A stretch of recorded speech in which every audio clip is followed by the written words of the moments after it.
Hello guys, welcome to our channel. आज हम class 11th के बायोलॉजी का chapter number 19 chemical coordination and integration करने जा रहे हैं।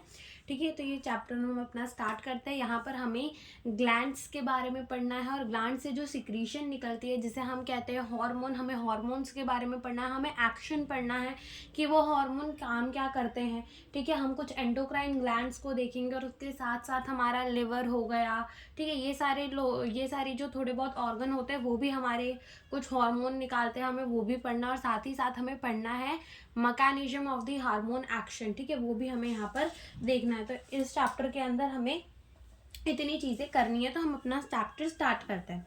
तो देखो, जैसे कि हमने पढ़ा था न्यूरल कंट्रोल एंड कोऑर्डिनेशन। ठीक है, न्यूरल कंट्रोल एंड कोऑर्डिनेशन पढ़ा था, बिल्कुल पढ़ा था। उसके अंदर हमने क्या देखा था कि हमारे नर्व सेल्स थे जो कि इंफॉर्मेशन को एक जगह से दूसरी जगह पर लेकर जाते थे। अब यहाँ पर हम पढ़ेंगे हार्मोन्स के बारे में। हार्मोन भी यही काम करते हैं, एक जगह से इंफॉर्मेशन दूसरी जगह लेकर जाते हैं। जो भी टारगेट सेल होता है उसको बताते हैं कि तुम्हें अब करना क्या है, लेकिन ज़रूरत क्या पड़ गई। न्यूरॉन तो थे, अच्छा खासा नर्वस सिस्टम चल रहा था, तो ज़रूरत क्या पड़ गई एंडोक्राइन सिस्टम की, या ज़रूरत क्या पड़ गई हमें कि हमें ग्लैंड्स चाहिए, हमें हार्मोन चाहिए। इसकी देखो, न्यूरॉन के थ्रू जो भी फंक्शन होता था वो जल्दी होता था, लेकिन उसका जो इफेक्ट होता था वो शॉर्ट टर्म के लिए रहता था।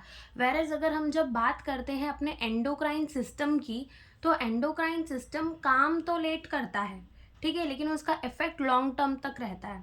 अब ज़रूरत क्या पड़ गई कि हमें अपना एंडोक्राइन सिस्टम बीच में लाना पड़ा। न्यूरल सिस्टम इतना अच्छा तो चल रहा था, तो ज़रूरत ये पड़ गई कि हमारे सारे के सारे सेल्स तक नर्व तो नहीं जा सकती। ठीक है, हमारे न्यूरॉन जो है वो सारे के सारे सेल्स तक तो नहीं जाते, और इसी के वजह से हमें किसकी ज़रूरत पड़ गई, हमें पड़ गई ज़रूरत अपने एंडोक्राइन सिस्टम की। किसकी ज़रूरत पड़ गई हमें, एंडोक्राइन सिस्टम की। तो सबसे पहले हम वही लिखेंगे जो हमने पहले वाले चैप्टर के अंदर लिखा था कि न्यूरल जो हमारा न्यूरल कोऑर्डिनेशन होता है, न्यूरल कोऑर्डिनेशन। ठीक है, न्यूरल कोऑर्डिनेशन कैसा होता है, हमारा फास्ट होता है। वेरएज अगर हम बात करें अपने केमिकल कोऑर्डिनेशन के बारे में,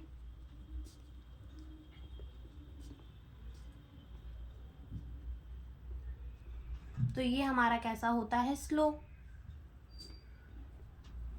ठीक है, न्यूरल कोऑर्डिनेशन का इफेक्ट कैसा होता है, शॉर्ट टर्म के लिए रहता है। ठीक है, इफेक्ट शॉर्ट लिव, बट इसका इफेक्ट जो होता है लॉन्ग लिव्ड। ठीक है, लंबे समय तक इसका इफेक्ट रहता है। ठीक है, लंबे समय तक इसका इफेक्ट हमें देखने को मिलता है, किसका, अपने केमिकल कोऑर्डिनेशन का, जिसके अंदर हमें पढ़ना है एंडोक्राइन सिस्टम अपना पूरा का पूरा। ठीक है, अब हम देखेंगे कि हमें ज़रूरत क्या पड़ गई, हमें केमिकल कोऑर्डिनेशन एंड इंटीग्रेशन की ज़रूरत क्या पड़ गई। तो हम लिखेंगे because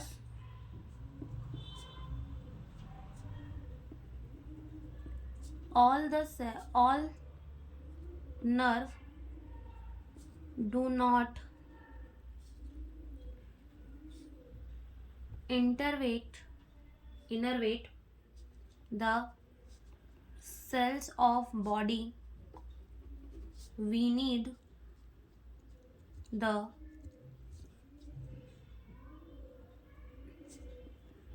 chemical coordination and integration कि हमारे सारे के सारे सेल्स तक बॉडी के न्यूरॉन जा नहीं सकते, और इसी के वजह से हमें क्या चाहिए होता है, हमें चाहिए होता है केमिकल कोऑर्डिनेशन एंड इंटीग्रेशन, जो कि हमारे सारे सेल्स तक जा सके। अब देखो, इसके अंदर केमिकल कोऑर्डिनेशन एंड इंटीग्रेशन के अंदर हमें पढ़ना है ग्लैंड्स के बारे में। किसके बारे में पढ़ना है, ग्लैंड्स। तो हम सबसे पहले देखेंगे कि हमारे ग्लैंड क्या होते हैं, व्हाट इज ग्लैंड, कि ग्लैंड होते क्या हैं। ठीक है, ग्लैंड होते क्या हैं, तो ग्लैंड हमारे वो स्ट्रक्चर होते हैं, ठीक है, जो प्रोड्यूस या रिलीज करते हैं सिक्रीशन को। ठीक है, जो प्रोड्यूस या सिक्रीट करते हैं, या फिर ऐसा कह लो जो सिक्रीशन हार्मोन रिलीज करते हैं, उन्हीं को हम क्या कह देते हैं, उन्हीं को हम कह देते हैं ग्लैंड। ठीक है, तो gland is a structure, gland is structure producing and releasing secretion। ठीक है, अब ये ग्लैंड भी हमको 3 टाइप के देखने होते हैं।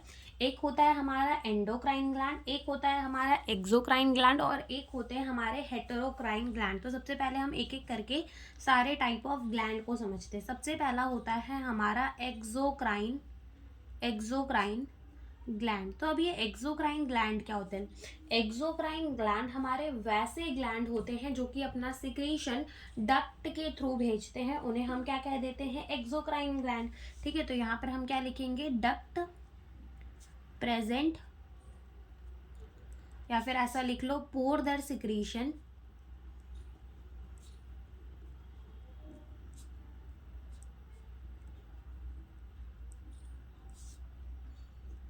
By the duct. ठीक है, डक्ट के थ्रू अपना सिक्रीशन देते हैं, तो हमने क्या कह देते हैं? Exocrine gland. जैसे कि मान लो ये कोई एक ग्लैंड है और ये इसकी डक्ट है, तो इसके अंदर जो भी सिक्रीशंस होंगे, ठीक है, वो किसके थ्रू भेजेगा? वो डक्ट के थ्रू बाहर रिलीज करेगा। तो ये हमारे क्या हो जाते हैं?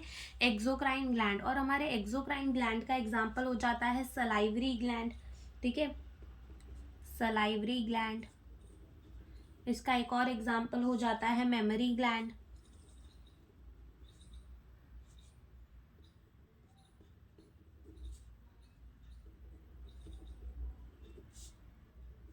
ठीक है, मेमोरी ग्लैंड हो जाता है, सलाइवरी ग्लैंड हो जाता है। तो ये सारे किसके हो जाते हैं? ये सारे एग्जाम्पल हो जाते हैं किसके? हमारे एक्सोक्राइन ग्लैंड के। फिर बात आती है किसकी? एंडोक्राइन ग्लैंड की। कि एंडोक्राइन ग्लैंड होते क्या है? एंडोक्राइन ग्लैंड कि हमारे एंडोक्राइन ग्लैंड जो है वो क्या होते हैं, अब हम वो समझते हैं। तो हमारे एंडोक्राइन ग्लैंड वो ग्लैंड होते हैं जिनके पास डक्ट नहीं प्रेजेंट होती, डक्ट लेस ग्लैंड। ठीक है, डक्ट लेस ग्लैंड, जिनके पास डक्ट नहीं प्रेजेंट होती, वो हमारे कौन से ग्लैंड होते हैं? एंडोक्राइन ग्लैंड होते हैं। They pour their secretion, pour their secretion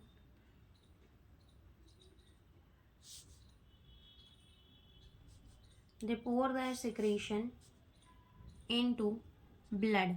ठीक है, ब्लड के अंदर वो अपना सिक्रीशन पोर कर देते हैं, और इसीलिए हम उन्हें क्या कहते हैं?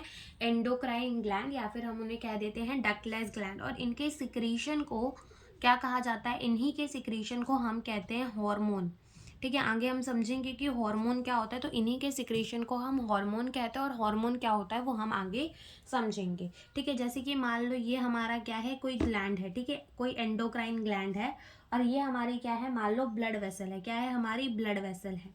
ठीक है, अब होगा क्या कि ये हमारा एंडोक्राइन ग्लैंड जो है अपना हार्मोन यहाँ रिलीज कर देगा। ये हार्मोन रिलीज हुआ कहाँ चला जाएगा? ब्लड के अंदर, और ब्लड से फ्लो होता होता ये कहाँ चला जाएगा? टारगेट ऑर्गन के पास चला जाएगा, टारगेट सेल के पास चला जाएगा, जहाँ पे भी इसको जाना होगा। ठीक है, तो ये हमारे होते हैं एंडो। और तीसरे टाइप की आती है हमारी हेटेरोक्राइन ग्लैंड। हेटेरोक्राइन ग्लैंड, तो देखो नाम में ही आ रहा है इसके क्या? हेटेरोक्राइन ग्लैंड, यानी कि ये हमारे ऐसे ग्लैंड होते हैं जो कि अपना सिक्रीशन वाया डक्ट तो भेजते ही भेजते, साथ में बिना डक्ट के भी भेज देते हैं। ठीक है, तो इसको हम मिक्स्ड ग्लैंड भी कहते हैं, मिक्स ग्लैंड, या फिर हम इसे कंपोजिट ग्लैंड भी कहते हैं, कंपोजिट ग्लैंड। ठीक है, मिक्स ग्लैंड भी कहते हैं और हम इन्हें कंपोजिट ग्लैंड भी कहते हैं। जैसे कि मान लो ये हमारा कोई ग्लैंड है, ये अपने सिक्रीशन को डक्ट के थ्रू भेज रहा है और विदाउट डक्ट भी भेज रहा है। डक्ट के थ्रू तो भेज ही रहा है और विदाउट डक्ट भी भेज रहा है, तो ये हमारे क्या हो जाते हैं? हेटेरोक्राइन ग्लैंड। और हेटेरोक्राइन ग्लैंड के एग्जाम्पल क्या हो जाते हैं? पेनक्रियास और गोनाड्स। गोनाड्स के अंदर क्या आ जाता है? Testis in the male and ovary in the female. और हमारे एंडोक्राइन ग्लैंड के तो बहुत सारे एग्जाम्पल है, अभी पूरे चैप्टर के अंदर ही हमें एंडोक्राइन ग्लैंड्स के बारे में ही पढ़ना है। जैसे कि हमारा pituitary gland, penal gland, thymus. ठीक है, थाइमस ग्लैंड हो गया, फिर सारे ग्लैंड जो भी हमें पढ़ने हैं सब एंडोक्राइन ग्लैंड के बारे में ही यहाँ पर हमें पढ़ना है। हमें ना ही एक्सोक्राइन ग्लैंड पढ़ना, ना ही हमें हेटेरोक्राइन ग्लैंड पढ़ना। और हेटेरोक्राइन ग्लैंड के अंदर भी हम पैनक्रियाज को पढ़ेंगे, लेकिन हम उसका ज़्यादातर वो वाला एक्शन पढ़ेंगे जो कि कैसा रहेगा, एंडोक्राइन रहेगा। ठीक है, तो ये हमने कर लिया अपने एंडोक्राइन ग्लैंड्स के, सारे ग्लैंड्स के मतलब समझ लिए। और अब हम आते हैं कि व्हाट इज द हार्मोन, कि हार्मोन होता क्या है। व्हाट इज हार्मोन, कि ये हार्मोन जो है वो होता क्या है। ठीक है, हार्मोन जो है वो होता क्या है। ठीक है, पहले तुम्हें इतनी बात समझ में आएगी, हमारे एंडोक्राइन ग्लैंड कौन से थे, वो ग्लैंड जिनके पास डक्ट नहीं होती, डक्टलेस ग्लैंड जो कि अपना सिक्रीशन डायरेक्टली ब्लड के अंदर डालते हैं, जहाँ से वो टारगेट सेल के पास चला जाता है, और इनके सिक्रीशन को क्या कहा जाता है, हार्मोन। अब बात आती है कि ये हार्मोन होता क्या है। तो हार्मोन जो होता है, हार्मोन देखो एनसीईआरटी के अंदर इसकी दो डेफिनेशन दी हुई है। एक दी हुई है इसकी क्लासिकल डेफिनेशन कि हार्मोन वो केमिकल है जो कि प्रोड्यूस होता है बाय द एंडोक्राइन ग्लैंड और रिलीज हो जाता है कहाँ, ब्लड के अंदर, एंड ट्रांसपोर्ट हो जाता है to the distantly located target organ. ठीक है, तो ये बात तो बहुत मामूली सी बात है कि ये क्या कह रहे हैं हार्मोन को, कि ये केमिकल है जो कि हमारे एंडोक्राइन ग्लैंड प्रोड्यूस कर रहे हैं, जो कि ब्लड के अंदर जाता है और टारगेट ऑर्गन के पास, टारगेट सेल के पास पहुंच जाता है। ठीक है, लेकिन अगर हम देखें उनकी एक है साइंटिफिक डेफिनेशन, तो साइंटिफिक डेफिनेशन के हिसाब से हार्मोन को कहा गया है कि वो नॉन न्यूट्रिएंट केमिकल होते हैं जो कि इंटरसेलुलर मैसेंजर की तरह काम करते हैं और कम अमाउंट में प्रोड्यूस होते हैं। अब ये जो साइंटिफिक डेफिनेशन है उसका मतलब हम अच्छे से समझेंगे, क्योंकि क्लासिकल डेफिनेशन का मतलब तो हमें बोलकर ही समझ में आ रहा है, लिख हम दोनों देते हैं। तो सबसे पहले हम इसकी लिखेंगे क्लासिकल डेफिनेशन। तो क्लासिकल डेफिनेशन के हिसाब से हार्मोन क्या है, hormone is chemical produce by endocrine gland. ठीक है, क्या है क्लासिकल डेफिनेशन, क्या है, hormone is the chemical produce by the endocrine gland. ठीक है, and released into the blood and transported to distant, यानी कि दूर में जो हमारे ऑर्गन लोकेटेड होते हैं वहां तक भी ये हार्मोन जो है वो पहुंच जाते हैं। Located target organ. ठीक है, डिस्टेंट लोकेटेड टारगेट ऑर्गन। ठीक है, तो ये तो हो गई हार्मोन की क्लासिकल डेफिनेशन की। क्लासिकल डेफिनेशन क्या थी, अब बात आती है इसकी साइंटिफिक डेफिनेशन की। साइंटिफिक डेफिनेशन कि साइंटिफिक डेफिनेशन क्या है हमारे हार्मोन की। तो साइंटिफिक डेफिनेशन के हिसाब से हार्मोन क्या है, हार्मोन इज, या फिर लिख लो are, non nutrient.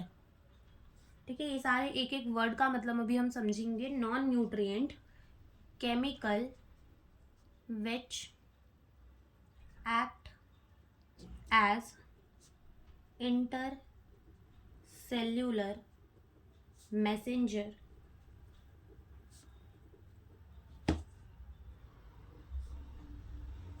and produce in trace amount। ठीक है, देखो नॉन न्यूट्रिएंट, अब हमने बोला कि हमारा साइंटिफिक डेफिनेशन क्या है हार्मोन का, कि ये हमारे हार्मोन जो है वो नॉन न्यूट्रिएंट केमिकल होते हैं। ठीक है, नॉन न्यूट्रिएंट का मतलब समझ में आता है कि न्यूट्रिएंट वाले नहीं होते, नॉन न्यूट्रिएंट होते हैं। ठीक है, जो कि इंटरसेलुलर मैसेंजर, इंटरसेलुलर का मतलब होता है बिटवीन द सेल। ठीक है, यानी कि बिटवीन दो सेल, दो सेल्स के बीच में ये क्या करते हैं, एक मैसेंजर का काम करते हैं। जैसे कि मान लो एक ग्लैंड है, उसमें से हार्मोन निकला और वो जाकर कहाँ एक्ट करेगा, किसी टारगेट ऑर्गन में एक्ट करेगा। तो ये दो सेल्स के बीच में एक इंटरसेलुलर मैसेंजर की तरह काम कर रहे हैं, बिल्कुल। और produce in the trace amount, और ट्रेस का मतलब होता है इन लेस अमाउंट, की बहुत कम अमाउंट में ही हार्मोन हमारा निकलता है। अब जैसे मान लो कि ये हमारा क्या है, कोई एंडोक्राइन ग्लैंड है। ठीक है, मान लो ये हमारा क्या है, कोई एंडोक्राइन ग्लैंड है। इसने क्या किया, इसने निकाला हार्मोन। ठीक है, इसने क्या निकाला, हार्मोन। ये हार्मोन जो है वो लोड हो गया कहाँ, हमारे ब्लड वेसल के अंदर, एंड ब्लड वेसल से फ्लो होता होता, ठीक है, ब्लड वेसल से फ्लो होता होता ये कहाँ गया, हमारे टारगेट ऑर्गन के पास। किसके पास गया, हमारे टारगेट ऑर्गन के पास। अब हमें कैसे पता चलेगा कि यही इसका टारगेट ऑर्गन है, क्योंकि टारगेट ऑर्गन में लगे हुए होंगे रिसेप्टर उस हार्मोन के लिए, ठीक है, और ये रिसेप्टर सिर्फ इसी टारगेट ऑर्गन के पास होंगे और किसी सेल के पास नहीं होंगे, इसी टारगेट सेल के पास होंगे और किसी सेल के पास नहीं होंगे, ठीक है। तो मान लो कि यहाँ से आया हमारा हार्मोन और आके हमारे टारगेट ऑर्गन तक आ गया। अब सबसे पहले हमने कहा कि ये हमारे हार्मोन कैसे होते हैं, नॉन न्यूट्रिएंट। अब ये नॉन न्यूट्रिएंट ही क्यों होते हैं, न्यूट्रिएंट क्यों नहीं होते? देखो, अब मान लो कि तुम एक जगह से जा रहे हो, तुम जा रहे हो और तुमने क्या लिया है, हाथ में तुमने लिए हैं पैसे, और तुमने ना हाथ में पैसे लिए हैं और रास्ते में तुम्हारे दोस्त या फिर तुम्हारे भाई बहन खड़े हैं, तो वो क्या करेंगे, तुम्हारे हाथ से पैसे छीनेंगे, ठीक है, पैसे छीन लेंगे, क्योंकि भाई पैसे तो सबके काम आ जाते हैं ना, पैसों में थोड़ी वो है कि नहीं भाई ये इसका पैसा है तो उसी के काम आएगा, वो तो सबके काम आ जाएंगे। तो वो क्या करेंगे, जैसे ही तुम जाओगे और तुम्हारे भाई बहन आजू बाजू खड़े, वो तुम्हारे हाथ के सारे पैसे जो है ले लेंगे। लेकिन मान लो यही तुमने लिए हैं हाथ में पत्थर, ठीक है, और तुम सामने से जा रहे हो, तुम्हारे भाई बहन खड़े, क्या वो तुम्हारे हाथ से पत्थर छीनेंगे? नहीं छीनेंगे। क्या करेंगे उस पत्थर का, ऊपर से बेचारे डर और जाएंगे कि तुम उसे मार ना दो फेंक के, ठीक है, तो पत्थर तो तुम्हारे हाथ से वो नहीं छीनेंगे। वैसे ही हमारे हार्मोन का होता है कि वो नॉन न्यूट्रिएंट है, तो आजू बाजू के सेल उसे लेंगे नहीं, और अगर उसको हम न्यूट्रिएंट रख देते तो उसको तो कोई भी सेल लेता, यूज करता अपने मेटाबॉलिज्म के लिए और खत्म कर देता।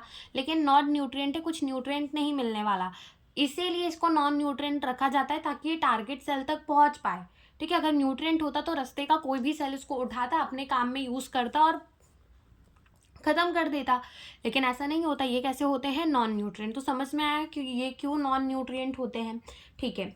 अब नॉन न्यूट्रिएंट हैं तो इन्हें कोई यूज नहीं करेगा रास्ते में, ये जैसे जा रहे हैं वैसे ये जाएंगे। अब जब इन्हें कोई यूज ही नहीं करेगा तो इनको हम ज्यादा अमाउंट में प्रोड्यूस करके करेंगे ही क्या, लेस अमाउंट में प्रोड्यूस कर दिया, ट्रेस अमाउंट में प्रोड्यूस कर दिया, ठीक है, उसे और कोई सेल्स तो यूज नहीं कर रहे, हमारे टारगेट सेल को ही चाहिए, तो टारगेट सेल तक उतना पहुंच जाएगा, तो ज्यादा अमाउंट में प्रोड्यूस ही क्यों करना, तो ये ट्रेस अमाउंट में प्रोड्यूस होते हैं, ठीक है, ट्रेस अमाउंट में प्रोड्यूस होते हैं।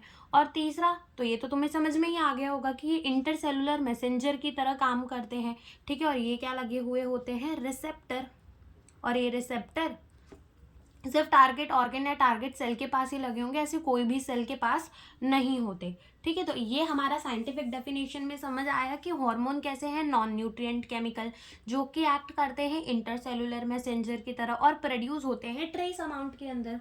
तो ये बात हो गई हमारे हार्मोन की कि हमारा हार्मोन जो है वो होता क्या है।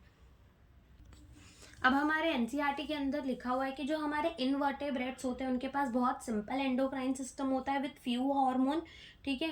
वेरएज अगर हम देखें अपने वर्टेब्रेट्स के अंदर तो उनके अंदर अच्छा खासा एंडोक्राइन सिस्टम होता है, ठीक है, उनके अंदर अच्छा खासा एंडोक्राइन सिस्टम होता है। तो ये बात हम नोट डाल के लिख देते हैं और फिर हम स्टार्ट करते हैं अपना एंडोक्राइन सिस्टम, ठीक है। तो हम लिखेंगे invertebrates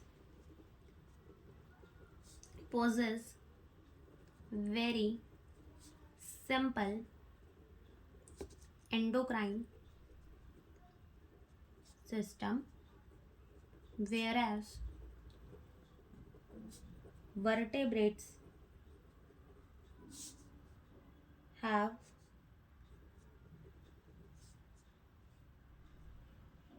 large number of chemical, ठीक है, तो ये हमने लिख दिया। और अब हम स्टार्ट करते हैं ह्यूमन एंडोक्राइन सिस्टम, ठीक है, हम क्या स्टार्ट करते हैं, ह्यूमन एंडोक्राइन सिस्टम। तो अब ह्यूमन एंडोक्राइन सिस्टम के अंदर जो जो हमारे ग्लैंड्स होते हैं, पहले हम वो सारे ग्लैंड्स का क्या करते हैं, नाम लिख लेते हैं, ठीक है। तो सबसे पहले लिखेंगे हम कि ह्यूमन एंडोक्राइन सिस्टम के अंदर जो सबसे पहला ग्लैंड होता है वो क्या होता है, हाइपोथैलेमस, ठीक है, क्या होता है, हाइपोथैलेमस, ठीक है। इस हाइपोथैलेमस को हम मास्टर ऑफ मास्टर ग्लैंड भी कहते हैं, ठीक है, मास्टर ऑफ मास्टर ग्लैंड, ठीक है, master of the master gland कहते हैं किसे, हम अपने हाइपोथैलेमस को। कहाँ लोकेटेड होता है हाइपोथैलेमस, हमारे हेड रीजन में। दूसरा हमारा एंडोक्राइन ग्लैंड आता है पिट्यूटरी ग्लैंड। कौन सा आता है, पिट्यूटरी ग्लैंड। पिट्यूटरी ग्लैंड को हम मास्टर ग्लैंड कहते हैं। पिट्यूटरी ग्लैंड को हम क्या कहते हैं, मास्टर ग्लैंड। अब देखो ध्यान से समझो, पिट्यूटरी ग्लैंड को हमने क्या कहा, मास्टर ग्लैंड, कि यही सबको बोलेगा कि तुम क्या करो क्या ना करो, और इसी के हार्मोन के एक्शन के वजह से बाकी के काम चलेंगे। लेकिन हाइपोथैलेमस को हमने कह दिया master of the master gland. अब इसका क्या मतलब, देखो हाइपोथैलेमस से सिर्फ दो टाइप ऑफ हार्मोन निकलता है, एक होता है रिलीजिंग हार्मोन, एक होता है इनहिबिटिंग हार्मोन। अब मान लो कि हाइपोथैलेमस से निकला ग्रोथ हार्मोन रिलीजिंग हार्मोन, ठीक है, क्या निकला, growth hormone releasing hormone.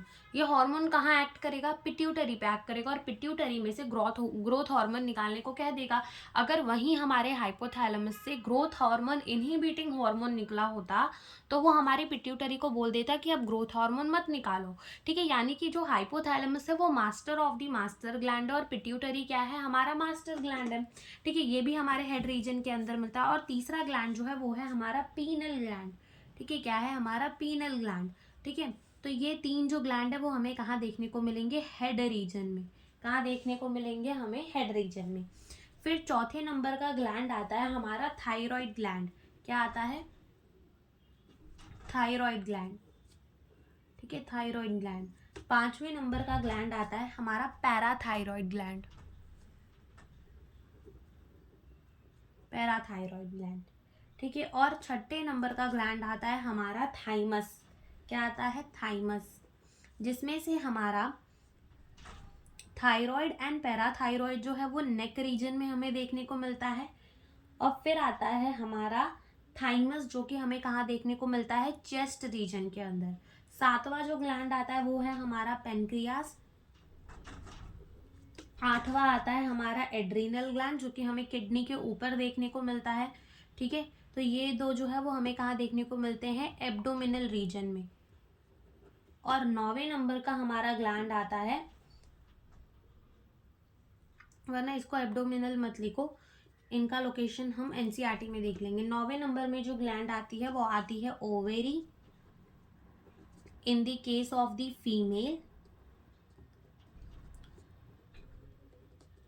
Female, और आती है testis in the case of the male, ठीक है। तो ये हमारे 9 ग्लैंड होते हैं टोटल।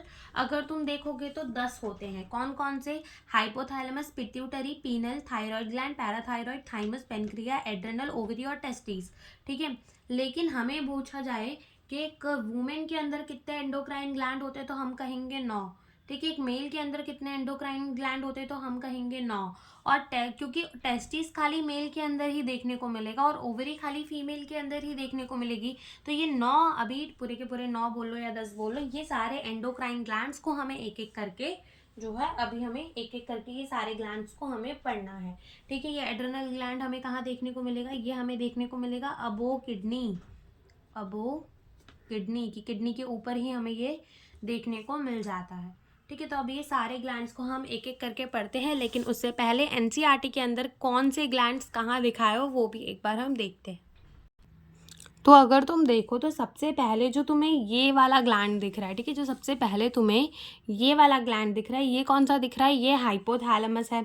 ये वाला जो है यहाँ पर ये क्या होता है, पिट्यूटरी। और यहाँ पे छोटा सा पीनल ग्लैंड होता है, ठीक है, छोटा सा क्या होता है, पीनल ग्लैंड। उसके बाद यहाँ पे तुम्हें जो दिख रहा है ये कौन सा ग्लैंड है, थायराइड। और इस थायराइड ग्लैंड के पीछे ही क्या होता है, पैराथायराइड ग्लैंड। फिर यहाँ जो तुम्हें दिख रहा है ये कौन सा ग्लैंड है, थाइमस ग्लैंड। और ये थाइमस ग्लैंड जो है ना, ये क्या होता है, वक्त के साथ साथ छोटा होता जाता है, ठीक है। यानी कि बूढ़े लोगों के अंदर तो और भी छोटा हो जाता है। और ये हमारा जो है वो पेनक्रिया का ग्लैंड है, पेनक्रिया, ठीक है। और ये जो है हमारी किडनी, और किडनी के ऊपर कौन से ग्लैंड है, एड्रीनल ग्लैंड, ठीक है। ये ओवरी इन द फीमेल और टेस्टिस इन द मेल। तो ये सारे ग्लैंड्स जो है वो पाए जाते हैं एक ह्यूमन के अंदर। तो हम स्टार्ट करते हैं अपने सबसे पहले हार्मोन से, किससे, हाइपोथैलेमस से। हाइपोथैलेमस, ठीक है, हाइपोथैलेमस, ठीक है। हम क्या स्टार्ट करें, हाइपोथैलेमस। तो सबसे पहले हम इसकी ओरिजिन लिखेंगे कि इसकी ओरिजिन कैसी है। तो हाइपोथैलेमस की ओरिजिन होती है एक्टोडर्म, ठीक है, एक्टोडर्मल ओरिजिन का होता है, एक्टोडर्मल ओरिजिन। ठीक है, एक्टोडर्मल ओरिजिन का होता है हमारा हाइपोथैलेमस। उसकी जो ओरिजिन हुई होती है वो किससे होती है? एक्टोडर्म से। एक्टोडर्म से ओरिजिन होती है किसकी? हाइपोथैलेमस की। ठीक है, हाइपोथैलेमस को हम और क्या कहते हैं? Also known as master of master gland. ठीक है, इसे हम और क्या कहते हैं? Master of the master gland भी कहते हैं। ठीक है, अब ये हाइपोथैलेमस जो है वो हमारे हाइपोथैलेमस के अंदर ना कुछ ग्रुप ऑफ द न्यूरोसिक्रीटरी सेल्स होते हैं जो कि हार्मोन को बनाते हैं। तो वो तो हम जब पिट्यूटरी ग्लैंड को पढ़ेंगे तो उसी डायग्राम में कंबाइन करके हम वो सारी चीज़ें देख लेंगे, क्योंकि वहीं पर हमें वो सारी चीज़ें ज़्यादा अच्छे से समझ आएगी। लेकिन अभी हम यहाँ पर लिख देते हैं कि क्या क्या हम यहाँ समझ सकते हैं, वो हम समझ लेते हैं। ठीक है, तो हम लिखेंगे कि हमारा जो हाइपोथैलेमस है वो प्रोड्यूस करता है हार्मोन जो कि रेगुलेट करते हैं किसे? हमारे पिट्यूटरी के हार्मोन को। ठीक है, तो हम लिखेंगे कि इसका फंक्शन क्या होता है? फंक्शन क्या होता है? दिस हार्मोन कि ये जो हमारा हाइपोथैलेमस का हार्मोन होता है वो रेगुलेट करता है, regulate the synthesis and secretion of the pituitary hormone. Synthesis का मतलब बनाना, ठीक है, एंड सिक्रीशन कि हमारे ये ऑर्डर देता है पिट्यूटरी ग्लैंड को कि तुम्हें करना क्या है। ठीक है, तो सिक्रीशन ऑफ पिट्यूटरी हार्मोन। ठीक है, तो इसका काम क्या होता है? This hormone regulate the synthesis and the secretion of the pituitary hormone. Pituitary देखो नाम में ही हाइपोथैलेमस के था कि master of the master gland है, तो ये मास्टर ग्लैंड को ही कंट्रोल करेगा, हमारे पिट्यूटरी को ही कंट्रोल करेगा। तो ये क्या करते हैं? इसके हार्मोन जो है वो रेगुलेट करते हैं synthesis and secretion of the pituitary hormone. अब हमारे हाइपोथैलेमस के जो हार्मोन है वो दो टाइप के होते हैं। ठीक है, तो हम लिखेंगे कि there are two type of the hormone, there are two type of hormone. ठीक है, दो तरीके के हार्मोन हमें देखने को मिलते हैं ऑफ हाइपोथैलेमस। एक होता है हमारा रिलीजिंग हार्मोन और एक होता है हमारा इनहिबिटिंग हार्मोन। ठीक है, दो तरीके के हार्मोन होते हैं, एक होता है हमारा रिलीजिंग हार्मोन,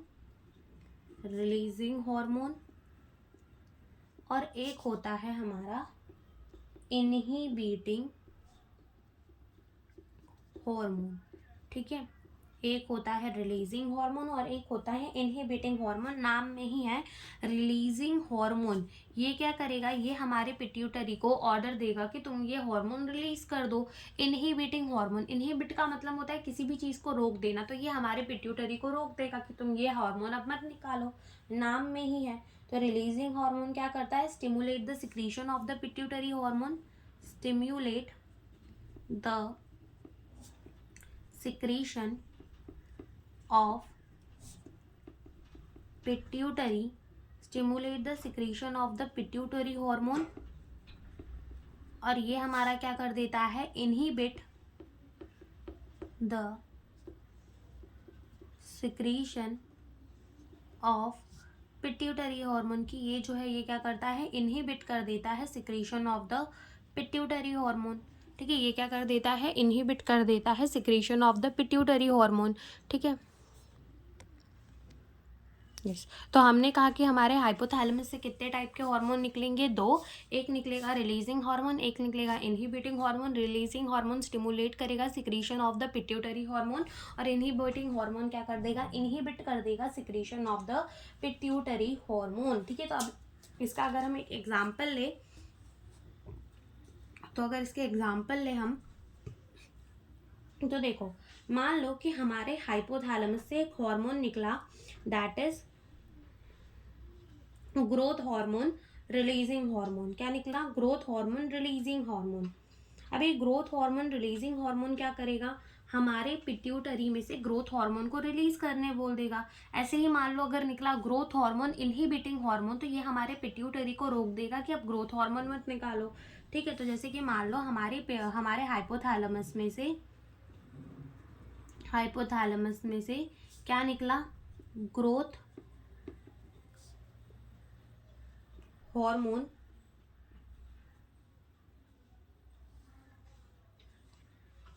रिलीजिंग हार्मोन, और एक मान लो निकल आया ग्रोथ हार्मोन इनहिबिटिंग हार्मोन। एक निकल आया ग्रोथ हार्मोन रिलीजिंग हार्मोन और एक निकल आया ग्रोथ हार्मोन इनहिबिटिंग हार्मोन। तो इस ग्रोथ हार्मोन इनहिबिटिंग हार्मोन को ना हम और भी एक नाम से जानते हैं, दैट इज सोमैटोसैटिन। ठीक है, किस नाम से जानते हैं, सोमैटोसैटिन। ठीक है, सोमैटोसैटिन। अब ये वाला हार्मोन क्या करेगा, ये वाला हार्मोन हमारे पिट्यूटरी में से ग्रोथ हार्मोन को निकलवाएगा। ये वाला हार्मोन क्या करेगा, हमारे पिट्यूटरी ग्लैंड में से ग्रोथ हार्मोन को निकलने से मना करेगा। तो हम क्या करेंगे कि ये वाला क्या करेगा, inhibit secretion of growth hormone, inhibit secretion of the growth hormone from pituitary, inhibit the secretion of the growth hormone from the pituitary। और ये वाला क्या करेगा, stimulate the secretion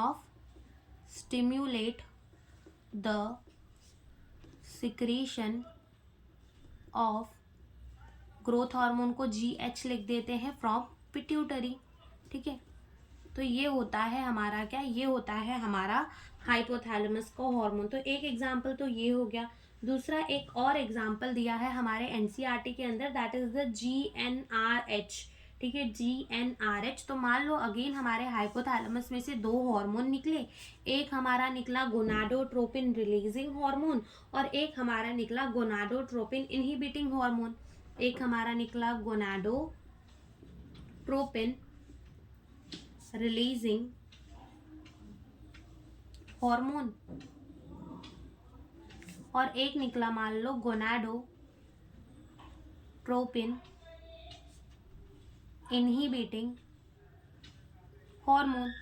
एक मान लो निकल गया क्या, गोनाडोट्रोपिन रिलीजिंग हार्मोन और एक निकल गया गोनाडोट्रोपिन इनहिबिटिंग हार्मोन। अब ये वाला क्या करेगा, gonadotropin inhibiting hormone stimulate the pituitary, हमारे पिट्यूटरी को स्टिमुलेट करेगा कि तुम क्या निकालो, गोनाडोट्रोपिन निकालो, दैट इज ल्यूटिनाइजिंग हार्मोन और फॉलिकल स्टिमुलेटिंग हार्मोन। ठीक है, गोनाडोट्रोपिन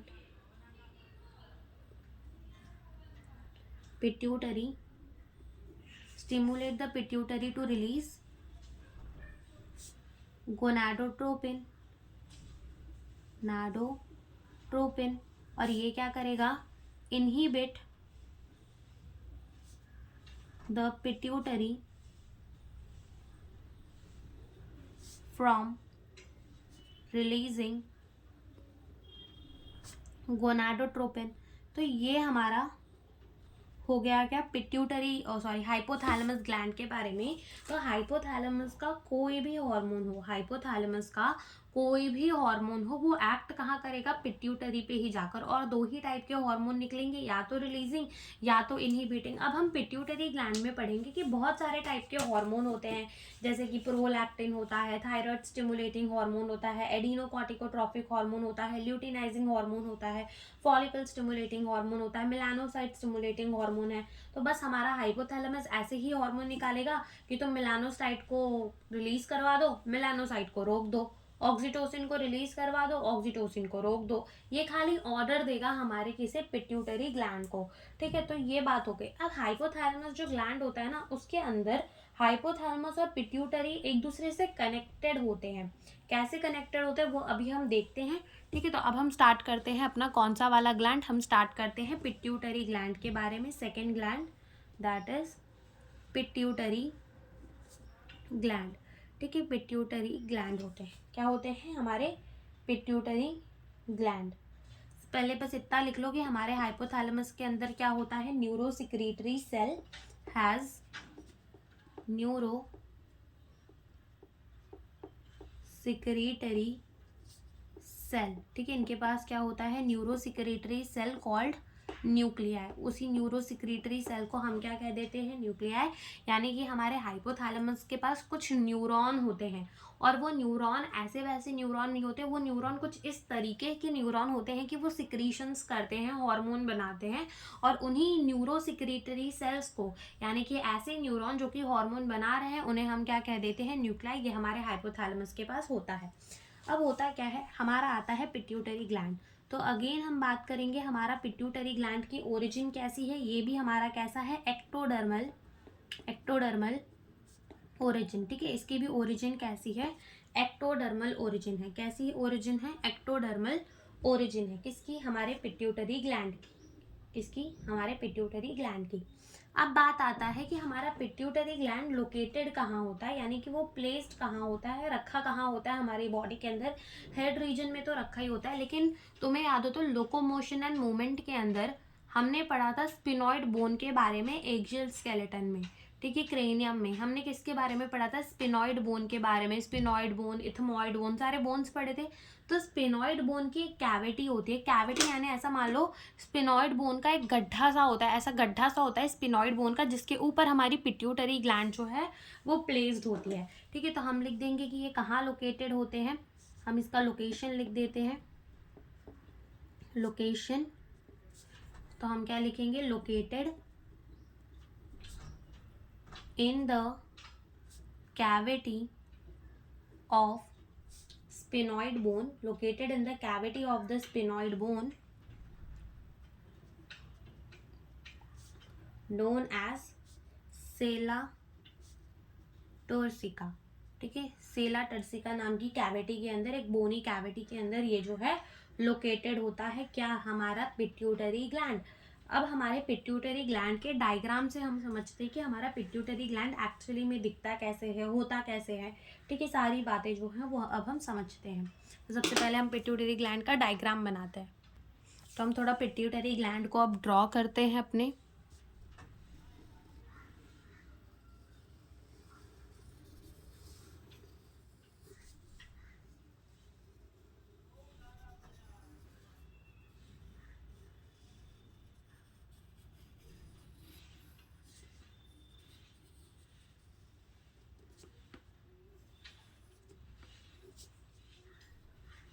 तो कुछ इस तरीके का दिखता है हमारा पिट्यूटरी ग्लैंड।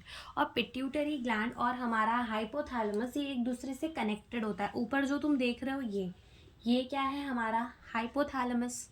ये क्या है, हाइपोथैलेमस।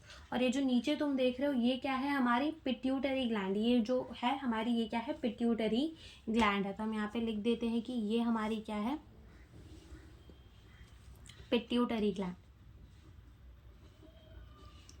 Pituitary gland. और ऊपर जो प्रेजेंट है वो हमारी क्या है, हाइपोथैलेमस। अब तुम देखो तो हाइपोथैलेमस और पिट्यूटरी ग्लैंड एक दूसरे से जुड़े हुए हैं। तो कैसे जुड़े हुए, with the help of this, ठीक है। ये जो हमें स्ट्रक्चर दिख रहा है इसके हेल्प से हमारा पिट्यूटरी ग्लैंड और हाइपोथैलेमस एक दूसरे से जुड़ा हुआ है। तो इसे हम कहते हैं इनफंडेबलम, ठीक है। तो हम ये भी लिख देते हैं कि इसे, इतने से रीजन को हम क्या कह देंगे, इस रीजन को हम कह देंगे इनफंडेबलम, ठीक है। तो इसे हम क्या कह देंगे, इनफंडीबलम, ठीक है। क्या कह देंगे, इनफंडेबलम, जिससे हमारा पिट्यूटरी ग्लैंड और हाइपोथैलेमस एक दूसरे से क्या है, जुड़ा हुआ है। अब अगर तुम देखो ध्यान से तो हमारे पिट्यूटरी ग्लैंड के तुम्हें दो लोब दिख रहे होंगे। तो ये वाला जो लोब है इसे हम कहते हैं इंटीरियर पिट्यूटरी, और ये जो लोब है इसे हम क्या कहते हैं, पोस्टीरियर पिट्यूटरी। तो एक बार पहले हम क्लासिफिकेशन को समझ लेते हैं और फिर से हम इस डायग्राम में आएंगे और इसे लेबल करेंगे। तो अगर हम इसकी क्लासिफिकेशन को समझे तो पहले हम वो समझते हैं कि देखो जो हमारा पिट्यूटरी ग्लैंड है ना, पिट्यूटरी ग्लैंड, ठीक है, वो डिवाइडेड है एनाटॉमिकली, ठीक है। पहले हम लिख देते हैं एनाटॉमिकली, ठीक है। ये एनाटॉमिकली डिवाइडेड है किसके अंदर, ये एनाटॉमिकली डिवाइडेड है एडिनोहाइपोसिस, एडिनोहाइपोसिस एंड न्यूरोहाइपोसिस, हाइपोसिस किसके अंदर डिवाइडेड है? एडेनोहाइपोसिस एंड न्यूरोहाइपोसिस के अंदर डिवाइडेड है। एनाटॉमिकली जो हमारा पिट्यूटरी ग्लैंड है वो एडेनोहाइपोसिस एंड न्यूरोहाइपोसिस के अंदर क्या है? डिवाइडेड है। अब हमारा एडेनोहाइपोसिस जो है ना उसके अंदर हमें दो पोर्शंस देखने को मिलते हैं। एक होता है हमारा पार्स डिस्टालिस, पार्स डिस्टालिस, और एक होता है हमारा पार्स इंटरमीडिया। ठीक है, एक होता है हमारा पार्स डिस्टालिस और एक होता है हमारा क्या? Parse intermedia. एक क्या होता है? पार्स डिस्टालिस और एक क्या होता है हमारा? Parse intermedia. ठीक है, तो हमने क्या बोला? पिट्यूटरी ग्लैंड एनाटॉमिकली डिवाइडेड है एडिनोहाइपोसिस न्यूरोहाइपोसिस के अंदर। एडिनोहाइपोसिस में दो पोर्शन होते हैं, पार्स डिस्टालिस और पार्स इंटरमीडिया। पार्स डिस्टालिस और पार्स इंटरमीडिया। तो ये जो हमारा पार्स डिस्टालिस रीजन होता है ना उसको हम कॉमनली क्या कह देते हैं? उसे हम कॉमनली कह देते हैं एंटीरियर पिट्यूटरी। क्या कह देते हैं? Anterior pituitary. क्या कह देते हैं? Anterior pituitary. क्या कह देते हैं? एंटीरियर पिट्यूटरी कह देते हैं, जो कि बहुत सारे हार्मोन प्रोड्यूस करता है, जैसे कि growth hormone, prolactin, thyroid stimulating hormone, adenocorticotrophic hormone, luteinizing hormone, follicle stimulating hormone. और जो हमारा पार्स इंटरमीडिया है वो सिर्फ एक हार्मोन निकालता है जिसे हम कहते हैं मेलानोसाइट स्टिमुलेटिंग हार्मोन। ठीक है, मेलानोसाइट स्टिमुलेटिंग हार्मोन। और ये जो हमारा न्यूरोहाइपोसिस है इसे हम और क्या कहते हैं? इसे हम और कहते हैं पार्स नर्वोसा। क्या कहते हैं? Parse nervosa. पार्स नर्वोसा, या फिर हम इसे कह देते हैं पोस्टीरियर पिट्यूटरी। क्या कह देते हैं हम इसे? Posterior pituitary. तो हमने क्या बोला? पिट्यूटरी ग्लैंड एनाटॉमिकली डिवाइडेड है एडिनोहाइपोसिस न्यूरोहाइपोसिस। एडिनोहाइपोसिस के अंदर हमें देखने को मिलता है पार्स डिस्टालिस और पार्स इंटरमीडिया, या फिर जिसे हम पार्स डिस्टालिस को इंटीरियर पिट्यूटरी भी कह देते हैं। फिर आता है हमारा न्यूरोहाइपोसिस जिसे हम पार्स नर्वोसा भी कहते हैं और पोस्टीरियर पिट्यूटरी भी कह देते हैं। ठीक है, अब बात आती है हार्मोन की। तो हमारा जो पार्स डिस्टालिस है या फिर जो हमारा पार्स इंटरमीडिया है प्रोड्यूस, ये हमारे अलग अलग तरीके के हार्मोन प्रोड्यूस करता है। कौन कौन से वो अब हम लिख रहे हैं। सबसे पहला तो ये प्रोड्यूस करता है ग्रोथ हार्मोन। क्या प्रोड्यूस करता है? ग्रोथ हार्मोन, दैट इज जिसे हम GH से लिखेंगे। साथ ही साथ ये प्रोड्यूस करता है क्या? प्रोलैक्टिन, जिसे हम किससे लिखेंगे? PRL से लिखेंगे। ये दूसरा और प्रोड्यूस करता है थायराइड। ठीक है, थायराइड स्टिमुलेटिंग हार्मोन, कि ये जाकर कहाँ एक्ट करता है? हमारे थायराइड ग्लैंड में एक्ट करता है। कहाँ जाके एक्ट करता है? हमारे थायराइड ग्लैंड में जाकर एक्ट करता है, तो हम इसको TSH भी लिख देते हैं। फिर आता है एडिनोकॉर्टिकोट्रॉफिक हार्मोन, जो कि एड्रिनल ग्लैंड में ये काम करता है। एडिनोकॉर्टिकोट्रॉफिक हार्मोन, एडिनोकॉर्टिकोट्रॉफिक हार्मोन जिसे हम लिखते हैं ACTH। फिर आता है हमारा ल्यूटिनाइजिंग हार्मोन, ल्यूटिनाइजिंग हार्मोन जिसे हम और क्या लिख देते हैं? जिसे हम लिख देते हैं LH। ठीक है, जैसे हम क्या लिख देते हैं? LH। और साथ ही साथ ये हमारा प्रोड्यूस करता है फॉलिकल स्टिमुलेटिंग हार्मोन, जिसे हम क्या लिख देते हैं? FSH लिख देते हैं। ठीक है, तो हमारा जो पार्स डिस्टालिस है या फिर जो हमारी इंटीरियर पिट्यूटरी है वो हमारे इतने हार्मोन प्रोड्यूस करती है। एक तो ग्रोथ हार्मोन, दूसरा हमारा प्रोलैक्टिन, तीसरा थायराइड स्टिमुलेटिंग हार्मोन, चौथा एडिनोकॉर्टिकोट्रॉफिक हार्मोन, एडिनोकॉर्टिकोट्रॉफिक हार्मोन, पांचवा ल्यूटिनाइजिंग हार्मोन एंड छठवा फॉलिकल स्टिमुलेटिंग हार्मोन। इतने हार्मोन कौन प्रोड्यूस करती है? इतने हार्मोन प्रोड्यूस करती है हमारी पार्स डिस्टालिस या फिर जिसे हम एंटीरियर पिट्यूटरी कहते हैं।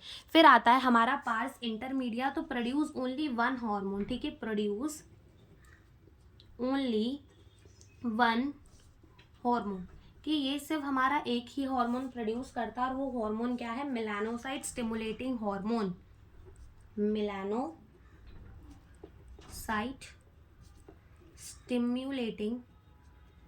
मेलानोसाइट स्टिमुलेटिंग हार्मोन, जिसे हम क्या कह देते हैं? MSH कह देते हैं, मेलानोसाइट स्टिमुलेटिंग हार्मोन। फिर बात आती है हमारे न्यूरोहाइपोसिस की, या फिर पार्स नर्वोसा की, या फिर हमारे पोस्टीरियर पिट्यूटरी की। तो ये कोई भी हार्मोन को प्रोड्यूस नहीं करता। अब इसका क्या मतलब हो गया? इसका मतलब ये कि जैसे कि हमने देखा कि एडिनोहाइपोसिस के अंदर पार्स डिस्टालिस इतने सारे हार्मोन को प्रोड्यूस कर रहा था, वैसे ही पार्स इंटरमीडिया एक हार्मोन को प्रोड्यूस कर रहा था। प्रोड्यूस करने का मतलब वो खुद उस हार्मोन को बना रहे थे, खुद उस हार्मोन को प्रोड्यूस कर रहे थे। लेकिन हमारा जो न्यूरोहाइपोसिस है वो कोई हार्मोन प्रोड्यूस नहीं करता, लेकिन वो स्टोर करता है, अपने अंदर रखता है और रिलीज करता है और निकालता है दो हार्मोन को, दैट इज ऑक्सीटोसिन और वैसोप्रेसिन। तो बात आती है कि ये हार्मोन एक्चुअली आए कहाँ से? तो ये हार्मोन जो है वो सिंथेसाइज हो जाते हैं कहाँ पर? हाइपोथैलेमस पे। कहाँ सिंथेसाइज हो जाते हैं? हाइपोथैलेमस से।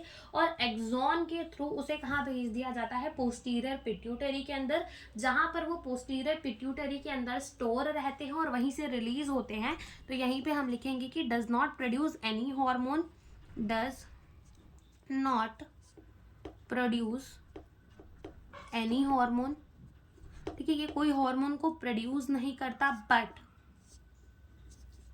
स्टोर, बट ये क्या करता है? स्टोर तो करता है ना, but store and release two hormone.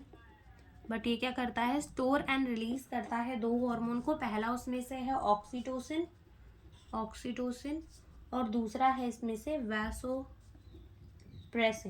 ठीक है, दो हार्मोन को क्या करता है? स्टोर एंड रिलीज करता है, दैट इज द ऑक्सीटोसिन और वैसोप्रेसिन, जिसमें से हमारा जो है ये हार्मोन एक्चुअली सिंथेसाइज होते हैं हाइपोथैलेमस के अंदर एंड ट्रांसपोर्ट कर दिया जाता है एक्सॉनली टू द अपने न्यूरोहाइपोसिस। तो हम लिखेंगे कि this hormone is actually synthesized by hypothalamus but transported axonally, यानी कि एक्सॉन के थ्रू, टू न्यूरोहाइपोसिस। ठीक है, न्यूरोहाइपोसिस के अंदर एक्सॉनली से क्या कर दिया जाता है? ट्रांसफर कर दिया जाता है। तो एक बार फिर से हम इस क्लासिफिकेशन को अच्छे से समझते हैं एंड देन हम अपने डायग्राम में चलते हैं। हमने क्या कहा? हमारी पिट्यूटरी ग्लैंड जो है वो एनाटॉमिकली डिवाइडेड है एडिनोहाइपोसिस एंड न्यूरोहाइपोसिस के अंदर। एडिनोहाइपोसिस के अंदर आती है हमारी पार्स डिस्टालिस और पार्स इंटरमीडिया। पार्स डिस्टालिस को हम इंटीरियर पिट्यूटरी भी कहते हैं, इंटीरियर पिट्यूटरी, और पार्स इंटरमीडिया को पार्स इंटरमीडिया ही कहते हैं, और न्यूरोहाइपोसिस को हम पार्स नर्वोसा और पोस्टीरियर पिट्यूटरी भी कहते हैं। और एक बात और कि होता क्या है कि जो हमारा पार्स डिस्टालिस है और जो हमारा पार्स इंटरमीडिया है, पार्स डिस्टालिस और पार्स इंटरमीडिया ह्यूमन के अंदर ऑलमोस्ट क्या रहता है? मर्ज रहता है, एक दूसरे के साथ जुड़ा हुआ रहता है। तो ये बात भी हम लिख देते हैं कि pars distalis and intermedia is almost merged in human के अंदर ये दोनों चीज़ें जो है वो क्या होती हैं? जुड़ी हुई होती हैं।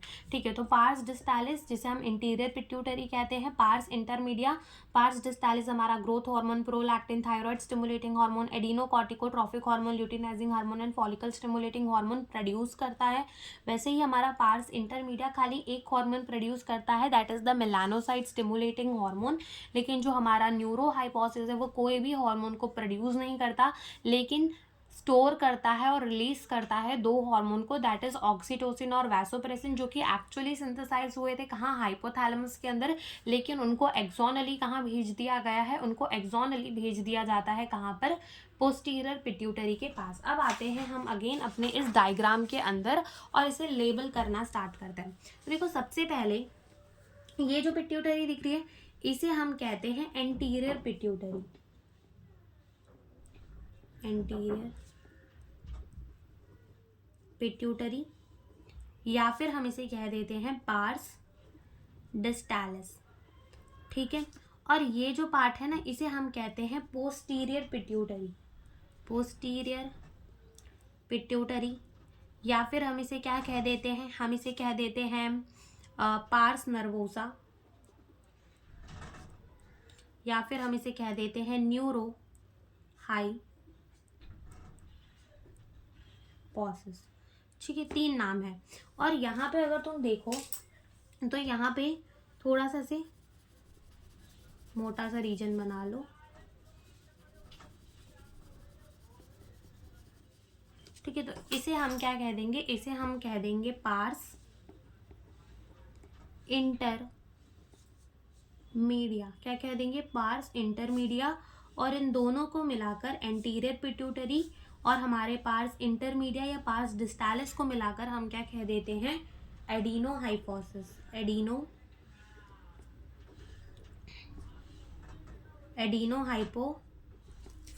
ठीक है, क्या कह देते हैं, एडिनो हाइपोफाइसिस कह देते हैं। ओके, तो ये हो गई हमारी पिट्यूटरी, ये हो गई हमारी हाइपोथैलेमस। अब हाइपोथैलेमस के अंदर हमें क्या देखने को मिलते हैं, न्यूरॉन। तो यहाँ एक न्यूरॉन हमें देखने को मिलेगा, बना लेते हैं।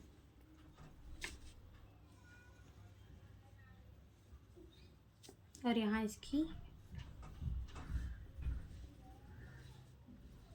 और यहाँ पे भी एक न्यूरॉन देखने को मिलेगा।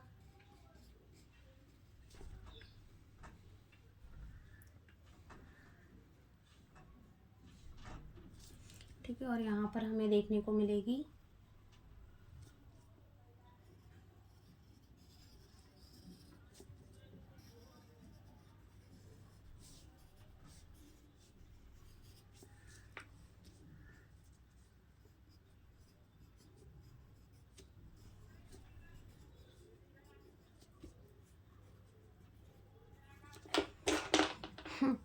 तो ये हमारे क्या है, ये है हमारे न्यूरोसिक्रीटरी सेल। न्यूरोसिक्रीटरी सेल क्या है, हमारे न्यूरोसिक्रीटरी सेल्स है। ठीक है, और यही तुम जो देख रहे हो, यही न्यूरॉन तो क्या करता है, एक्सोनली हार्मोन को ट्रांसपोर्ट कर देता है हमारी पोस्टीरियर पिट्यूटरी के अंदर, वैसोप्रेसिन और ऑक्सीटोसिन को। यहाँ पे भी एक न्यूरॉन है, ये भी हमारा न्यूरोसिक्रीटरी सेल। और ये जो तुम देख रहे हो ना, ये क्या है, सर्कुलेशन है, यहाँ पर ब्लड फ्लो करता है। ठीक है, तो इसी के थ्रू तो हमारे हाइपोथैलेमस और पिट्यूटरी कनेक्टेड होते हैं। हाइपोथैलेमस ने एक हार्मोन बनाया, मान लो उसने बनाया गोनाडोट्रोपिन रिलीजिंग हार्मोन। अब वो हार्मोन कहाँ लोड हो जाएगा, इसके अंदर लोड हो जाएगा। ठीक है, इसके अंदर लोड हो जाएगा, फिर फ्लो करता करता यहाँ आएगा, और तभी तो हमारे पिट्यूटरी को क्या देगा, सिग्नल देगा कि तुम्हारे पास आया है गोनाडोट्रोपिन रिलीजिंग हार्मोन, अब तुम गोनाडोट्रोप्स को रिलीज करो। ठीक है, तभी तो आएगा ना। तो ये हमारा हाइपोथैलेमस और हमारा पिट्यूटरी इस तरीके से एक दूसरे से क्या होते हैं, कनेक्टेड होते हैं through the neuron and through the circulation. तो अगर तुम देखो तो तुम्हारी जो हाइपोथैलेमस का पार्ट दिया है एनसीईआरटी के अंदर, उसमें भी लिखा है, तो वो भी एक बार हम पढ़ते हैं कि क्या लिखा क्या है वहाँ पर। तो अगर तुम देखो तो लिखा है कि this hormone orienting in the hypothalamus neuron, जो कि हाइपोथैलेमस न्यूरॉन के अंदर बन रहे हैं, पास थ्रू एक्सॉन, एक्सॉन के थ्रू होते हुए जाते हैं, and are release from their nerve ending, अपने नर्व एंडिंग से रिलीज हो जाते हैं। ठीक है, this hormone reach the pituitary gland through a portal circulatory system. कैसे ये हार्मोन रिलीज करते हैं पिट्यूटरी ग्लैंड में, through the portal circulating system. ठीक है, and regulate the function of the anterior pituitary, anterior pituitary को के फंक्शन को रेगुलेट करते हैं। और पोस्टीरियर पिट्यूटरी कैसी होती है, direct neural regulation of the hypothalamus, यानी डायरेक्टली न्यूरॉन के थ्रू कनेक्टेड होती है। और एंटीरियर पिट्यूटरी कैसे कनेक्टेड होती है, पोर्टल सर्कुलेशन सिस्टम के थ्रू कनेक्टेड होती है। तो ये दो बात भी हम लिख लेते हैं। ठीक है, तो यहाँ नोट डालकर हम ये दो बात भी लिख लेते हैं। नोट क्या लिखेंगे हम, कि अपनी anterior pituitary is connected, anterior pituitary is connected to hypothalamus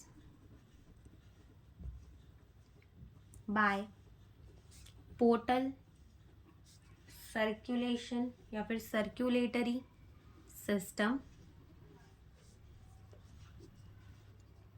system hormone rich the pituitary gland through the circulatory system। और जो हमारी पोस्टीरियर पिट्यूटरी होती है, posterior pituitary is directly connected by neuron. Directly connected होती है कैसे? Neuron के through. जैसे तुम्हें यहाँ पे दिख रहा होगा कि पोस्टीरियर पिट्यूटरी में डायरेक्टली न्यूरॉन आ रहा है, ठीक है, लेकिन एंटीरियर पिट्यूटरी के अंदर सर्कुलेशन आ रहा है। तो हम ये लिख देते हैं कि ये कौन सी सर्कुलेशन है? This is the portal circulatory system, ठीक है। तो ये होती है हमारी क्या? Pituitary gland. और इस तरीके से हमारा पिट्यूटरी ग्लैंड एंड हाइपोथैलेमस एक दूसरे से कैसा होता है? जुड़ा हुआ होता है, ठीक है। तो अब हम देखते हैं कि हमारे ये जो हमने इतने सारे हार्मोन लिखे अपने पास डिस्टालिस के, पास इंटरमीडिया और पास नर्वोसा के, ये सारे ही हार्मोन्स के अब हम एक एक करके क्या देखेंगे? फंक्शन देखेंगे। तो सबसे पहला फंक्शन हम किसका देखेंगे? ग्रोथ हार्मोन का। अब इसमें भी कोई फंक्शन क्या बताने जैसा है कि ग्रोथ हार्मोन क्या काम करेगा? सीधा समझ में आता है कि ग्रोथ हार्मोन जब पिट्यूटरी में से रिलीज होगा तो वो क्या करवाएगा? ग्रोथ करवाएगा। क्या करवाएगा? ग्रोथ करवाएगा। तो ये भी कुछ पूछने जैसी बात है कि ग्रोथ हार्मोन क्या करवाएगा? तो हम लिख देंगे कि ये क्या करवाएगा? ग्रोथ करवाएगा। ग्रोथ हार्मोन क्या करेगा? ग्रोथ करवाएगा। लेकिन अब इसमें भी कुछ प्रॉब्लम्स हो जाती हैं। जैसे कि अगर तुमने देखा होगा कि कोई कोई लोगों की हाइट बहुत कम होती है, कोई कोई लोगों की हाइट बहुत ज़्यादा होती है, ठीक है। तो ये क्यों होता है? क्यों कभी ग्रोथ हार्मोन बहुत ज़्यादा रिलीज हो जाता है तो इंसान की हाइट बहुत ज़्यादा बढ़ जाती है, और कभी कभी ग्रोथ हार्मोन बहुत कम रिलीज होता है तो हाइट बहुत छोटी रह जाती है। तो ये सारे चीज़ों के बारे में भी हमें लिखना पड़ेगा। तो सबसे पहले हम देखेंगे किसका? कि अगर किसी के अंदर ओवर सिक्रीशन हो रही है ग्रोथ हार्मोन की तो क्या होगा, और अगर किसी के अंदर लो सिक्रीशन हो रही है ग्रोथ हार्मोन की तो क्या होगा। तो सबसे पहले देखेंगे कि अगर ओवर सिक्रीशन हो जाए तो ओवर सिक्रीशन ऑफ जीएच यानी कि ग्रोथ हार्मोन, तो उससे क्या होगा कि हाइट बहुत ज़्यादा लंबी हो जाएगी। तो हम क्या लिखेंगे कि हाइट जो है वो बहुत ज़्यादा क्या हो जाएगी? लंबी हो जाएगी। एबनॉर्मल ग्रोथ होगी लीडिंग टू दी क्या होगा? जाइंट, ठीक है। इंसान जो है वो बहुत लंबा दिखने लगेगा, ठीक है। तो हम लिखेंगे गिंगैटिज्म, ठीक है। ओवर सिक्रीशन हो जाएगी तो क्या हो जाएगी? गिंगैटिज्म, यानी कि यहाँ पर लिख लो कि हाइट बहुत बड़ी होती है। The height of the individual is very long, ठीक है, या फिर हाई, कुछ भी लिख लो। तो हाइट ऑफ एन इंडिविजुअल बहुत लंबी हो जाती है कब? जब ओवर सिक्रीशन होती है ग्रोथ हार्मोन की। और अगर वहीं लो सिक्रीशन हो जाए कि ग्रोथ हार्मोन की सिक्रीशन ज़्यादा है ही नहीं, low secretion of the growth hormone, तो क्या होता है? तो हो जाता है ड्रॉफिज्म, ठीक है। ड्रॉफिज्म, इससे क्या होता है? The height of the individual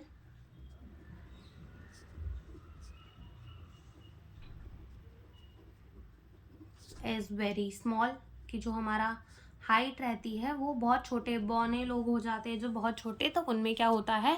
ड्रॉफिज्म, ठीक है। तो ये तो हो गई कि हाई सिक्रीशन होगी तो क्या होगा, और कम सिक्रीशन होगी तो क्या होगा। अब किसी किसी अडल्ट के अंदर, ठीक है, अडल्ट के अंदर तुमने सुना होगा कि हाइट जो है ना वो एक स्पेसिफिक एज तक बढ़ती है, ठीक है, ये तो तुमने सुना ही होगा। वैसे ही अगर मान लो कि एक इंसान की वो स्पेसिफिक एज आ चुकी है और अब उसकी हाइट नहीं बढ़ेगी, लेकिन फिर भी अगर उसके अंदर ग्रोथ हार्मोन रिलीज हो रहा है तो उसको एक डिजीज होता है जिसे हम कहते हैं एक्रोमिगेली, ठीक है। एक्रोमिगेली कह देते हैं उस डिजीज को। तो उसमें होता क्या है एक्चुअली में, हम वो यहाँ पर अब पढ़ते हैं। तो हम पहले लिख देते हैं over secretion of growth hormone in adult, ठीक है। Over secretion of the growth hormone in adult leads to disease, या फिर लिख लो डायरेक्टली लीड्स टू एक्रोमीगैली, ठीक है। क्या हो जाती है? एक्रोमीगैली। अब एक की डिजीज है। अब होता क्या है कि मान लो कि किसी का भी बोन है तो बोन्स में होती है एपिफाइजल प्लेट्स। क्या होती है बोन में? एपिफाइजल प्लेट। अब जैसे कि मानना कि ये मैं किसी का बना रही हूँ बोन, ठीक है,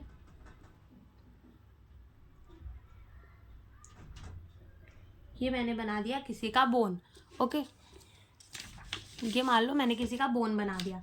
अब होगा क्या, इस बोन में ऐसी सी मान लो एपीफाइजल प्लेट होती हैं। क्या होती हैं? एपीफाइजल प्लेट्स होती हैं। ठीक है, क्या होती हैं? एपीफाइजल प्लेट्स होती हैं। अब क्या होगा कि जब ग्रोथ हार्मोन रिलीज होगा तो बोन और लंबी होंगी, बिल्कुल लंबी होंगी। ठीक है, बोन्स और लंबी, मान लो मैंने और लंबी बोन कर दी। ठीक है, बोन्स मान लो और लंबी हो गई। अब क्या होगा कि बोन्स लंबी हुई और ये एपीफाइजल प्लेट पास में आ जाती है, और जब एकदम ग्रोथ हो जाती है तो ये एपीफाइजल प्लेट जो है ना वो एक दूसरे से जुड़ जाती हैं, और इसका मतलब ये कि अब बोन और लंबा नहीं हो सकता। लेकिन फिर भी इसके बाद भी अगर ग्रोथ हार्मोन रिलीज होता है तो अब बोन लेंथ में तो नहीं बढ़ सकती, क्योंकि उसकी एपीफाइजल प्लेट्स जो है वो क्या हो चुकी है? बंद हो चुकी है। तो बोन अब लेंथ में तो नहीं बढ़ सकती। तो अब होता क्या है कि जब एपीफाइजल प्लेट्स बंद हो गई हैं और तब भी ग्रोथ हार्मोन रिलीज हो रहा है तो बोन जो है वो साइड से बढ़ने लग जाती है, और उस साइड से ही बढ़ने को हम क्या कह देते हैं? एक्रोमिगेली कह देते हैं। और उसी में ना डिसफिगरमेंट हो जाता है फेस वगैरह का, शेप बदल जाती है, हड्डी ऊपर नीचे हो जाती है, और ये ना डिटेक्ट नहीं की जा सकती। एक तो स्टार्टिंग में पता नहीं चलेगा, और जब तक पता चलेगा तब तक तो डिसफिगरमेंट हो चुकी होगी। ठीक है, तो इसे डायग्नोज नहीं किया जा सकता। तो यही बात हम यहाँ पे लिख देंगे कि लीड्स टू दी एक्रोमिगेली। तो हम लिखेंगे कि इसमें क्या होता है? सर्व डिसफिगरमेंट, और स्पेशली किसकी होती है? फेस की। Disfigurement of specially face, specially face. ठीक है, और हम लिखेंगे hard to diagnose the disease is hard to diagnose in early stage, यानी कि स्टार्टिंग में पता ही नहीं चलेगा कि ऐसी कोई डिजीज भी हो रही है, एंड गोज अनडिटेक्टेड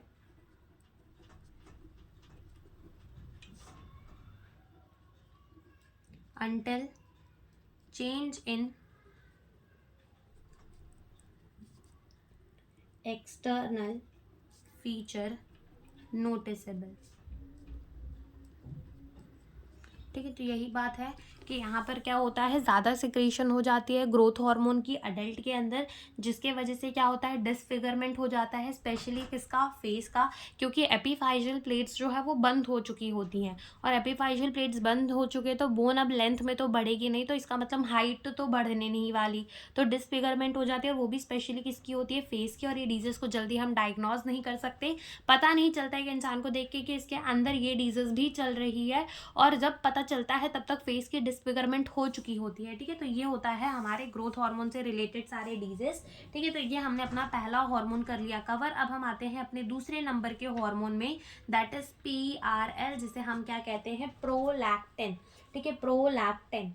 तो प्रोलैक्टिन के बारे में बस इतना ही दिया हुआ है हमारे एनसीईआरटी में कि ये ग्रोथ करवाता है मेमोरी ग्लैंड की and the formation of the milk in them. अब ये बात याद रखना कि नीट में क्वेश्चन भी ऐसे ही आ जाते हैं कि मेमोरी ग्लैंड की ग्रोथ कौन करवाता है? तो प्रोलैक्टिन। फॉर्मेशन ऑफ मिल्क कौन करवाता है? प्रोलैक्टिन। और अगर पूछ ले releasing of the milk, milk को रिलीज कौन करवाता है? तो वो होता है ऑक्सीटोसिन।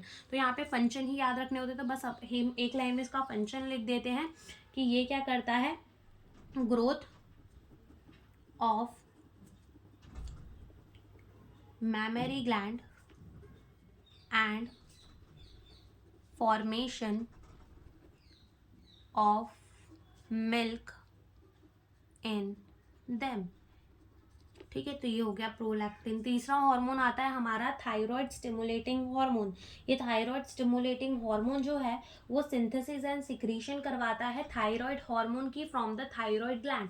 अब देखो, थायराइड ग्लैंड अलग होता है, हमने जैसे कि देखा भी था कि हमारा थायराइड ग्लैंड अलग होता है। तो ये जो हमारा थायराइड स्टिमुलेटिंग हार्मोन है, जब ये पिट्यूटरी में से रिलीज होता है तो ये जाकर कहाँ एक्ट करता है? थायराइड ग्लैंड पे, और थायराइड ग्लैंड में से फिर थायराइड हार्मोन की सिक्रीशन या सिंथेसिस करवाता है। ठीक है, तो हम इसको क्या लिखते हैं? Thyroid stimulating hormone. तो ये क्या काम करवाता है?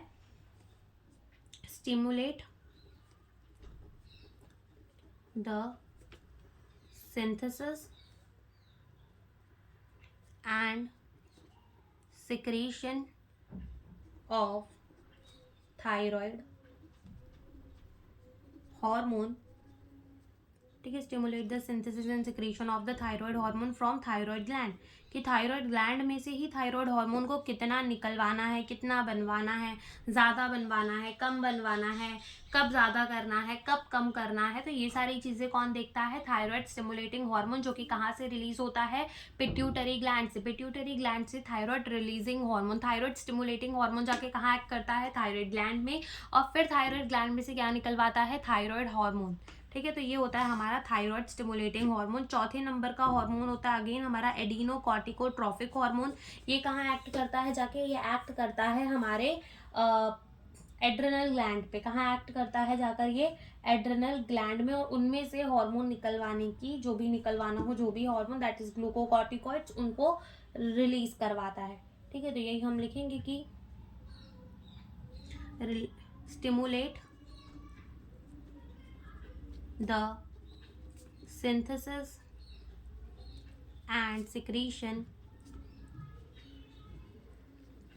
of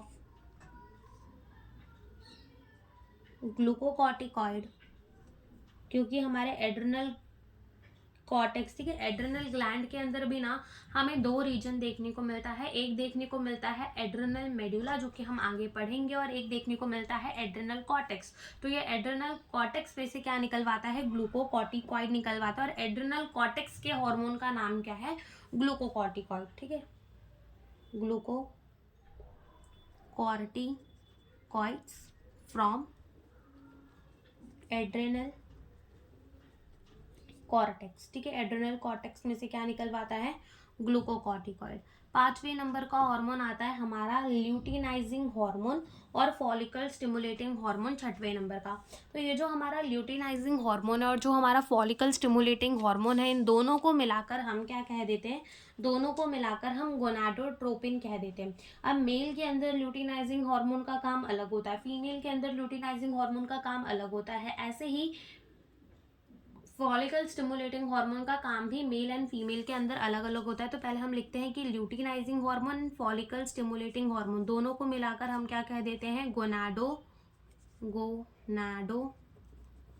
क्या कह देते हैं कि ये क्या है? गोनाडोट्रोफिन है, ठीक है। क्या है? गोनाडोट्रोफिन है, क्योंकि ये स्टिमुलेट करते हैं गोनाडल एक्टिविटी, यानी टेस्टिस एंड ओवरी की एक्टिविटी को। तो हम इनको क्या कह देते हैं? गोनाडोट्रोपिन। अब ये मेल के अंदर क्या करते हैं, फीमेल के अंदर क्या करते हैं, वो चीज़ अब हम यहाँ पर देखते हैं। तो आते हैं हम इसमें कि हमारे मेल के अंदर और फीमेल के अंदर ल्यूटिनाइजिंग हार्मोन और फॉलिकल स्टिमुलेटिंग हार्मोन का काम क्या होता है। तो फीमेल के अंदर ल्यूटिनाइजिंग हार्मोन क्या करवाते हैं? ओव्यूलेशन करवाते हैं। क्या करवाते हैं? ओव्यूलेशन, ठीक है। तो इन फीमेल ये क्या करवाते हैं? ओव्यूलेशन। ओव्यूलेशन किसकी? Off fully mature Graafian follicle की, ग्राफियन फॉलिकल की। तो अभी तो तुम्हें ये याद ही करना पड़ेगा कि ये क्या करवाते हैं? ओव्यूलेशन करवाते हैं फुल्ली मैच्योर ग्राफियन फॉलिकल की।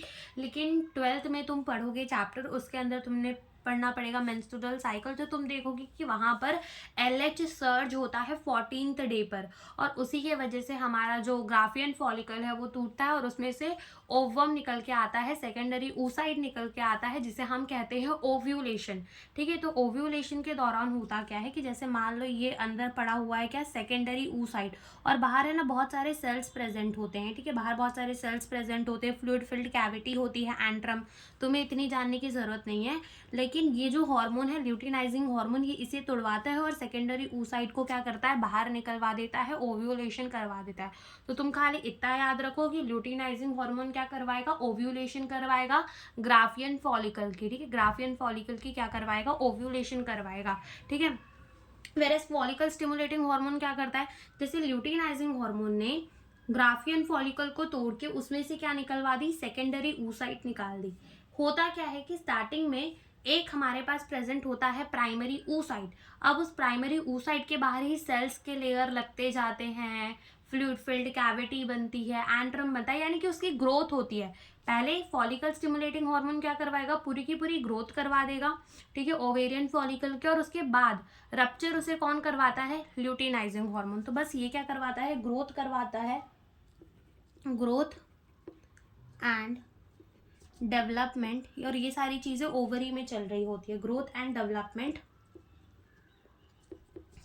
Of ovarian follicle. ये क्या करवाता है, ग्रोथ एंड डेवलपमेंट करवाता है ओवेरियन फॉलिकल की। एक बार जब वो डेवलप हो गया तो उसमें से सेकेंडरी oocyte निकालना पड़ता है ताकि फर्टिलाइजेशन हो सके, जाइगोट बन सके। तो वो कौन करवाता है, ल्यूटिनाइजिंग हार्मोन LH सर्ज होता है और ये रप्चर हो जाता है, ओव्यूलेशन हो जाती है। मेल के अंदर क्या होता है कि ल्यूटिनाइजिंग हार्मोन जो है वो जहाँ कर कहाँ एक्ट करता है, लेडिक सेल्स के ऊपर एक्ट करता है। आगे हम समझेंगे, हमें इसे भी डिटेल में पढ़ना है तो आगे हम वो सारी चीज़ें समझेंगे, क्योंकि अभी तो बस नाम देखे हमने इन हार्मोन के, आगे हमें समझना है।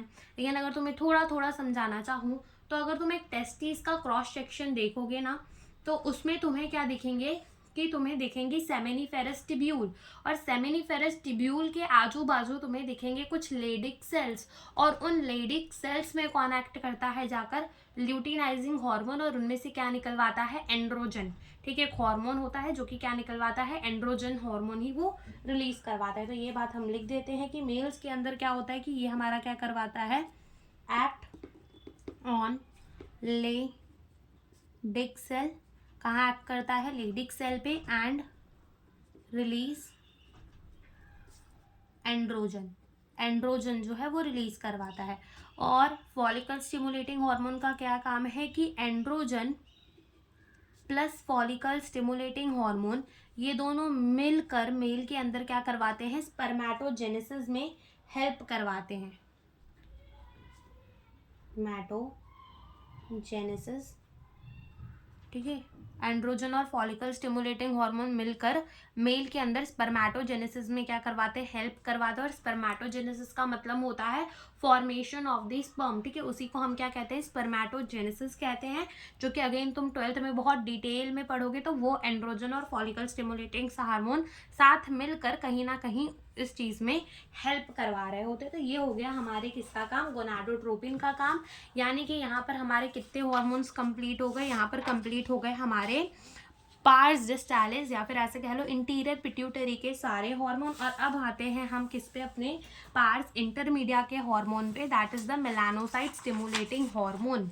ठीक है, कितने हार्मोन पढ़ लिए हमने, 9 हार्मोन, 6, और 7वां क्या है हमारा, 7वां है हमारा मेलानोसाइट स्टिमुलेटिंग हार्मोन, जिसे हम क्या कहते हैं, MSH कहते हैं, मेलानोसाइट स्टिमुलेटिंग हार्मोन। तो ये मेलानोसाइट स्टिमुलेटिंग हार्मोन एक्ट करते हैं हमारे मेलानोसाइट्स पे, यानी कि ऐसे सेल्स में एक्ट करते हैं जिन पर मेलानिन प्रेजेंट होता है। और ये मेलानिन करता क्या है, ये हमें प्रोटेक्ट करता है यूवी रेस से। तो धूप में जाने में हमारा स्किन का पिगमेंटेशन हो जाता है, ठीक है, काले हो जाते हैं। तो वो पिगमेंटेशन कौन करता है, मेलानोसाइट स्टिमुलेटिंग हार्मोन। तो हम क्या करेंगे, act on melanin containing cell, और ये मेलानिन करवाता क्या है, प्रोटेक्ट फ्रॉम अल्ट्रावायलेट, या फिर ऐसे लिख लो यूवी रेज। ठीक है, यूवी रेज से ये क्या करता है, प्रोटेक्ट करता है। ठीक है, एंड रेगुलेट